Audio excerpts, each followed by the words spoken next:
Bonjour, je m'appelle Nicolas Burgère, j'ai rejoint Optimistic il y a 1 an et demi en tant qu'ingénieur recherche et développement. À Optimistic, je travaille sur les aspects de conception et développement au sein de l'équipe recherche et développement. Ça veut dire prendre en compte les retours clients et les attentes des clients pour les intégrer dans les solutions logicielles d'Optimistic. Donc ça veut dire améliorer le parcours utilisateur et permettre d'ajouter des nouvelles fonctionnalités qui répondent aux attentes actuelles du marché mais également futures. Et ce qui m'intéresse dans tout ça, c'est ce lien qu'on a avec le client puisqu'on voit directement l'utilité de nos logiciels chez le client, ce que ça leur apporte et du coup c'est toujours assez plaisant de voir que le client est satisfait à la fin. J'ai rejoint Optimistic pour plusieurs raisons. La première, c'est d'abord le domaine où agit Optimistic, c'est dans le domaine de l'industrie. Optimistic cherche à optimiser les processus industriels et dans un contexte lié à l'environnement qui est un peu délicat aujourd'hui, je pense que j'ai vraiment quelque chose à apporter dans ce domaine en travaillant avec Optimistic.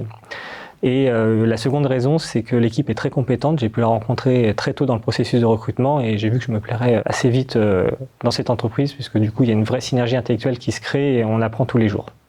À Optimistic, nous utilisons un certain nombre de technologies qu'on retrouve régulièrement dans le milieu logiciel, comme du Java pour la gestion du back-end, et puis avec les connexions aux bases de données, comme InfluDB et PostgreSQL.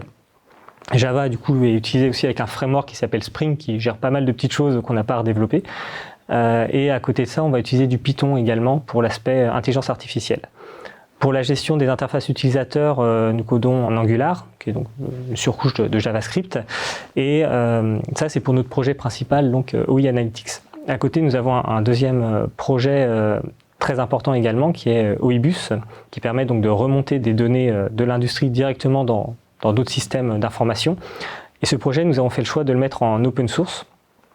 Ça permet en fait de travailler avec tout un écosystème industriel qui est très riche, que ce soit des très gros groupes ou des petites entreprises comme des startups un peu comme nous.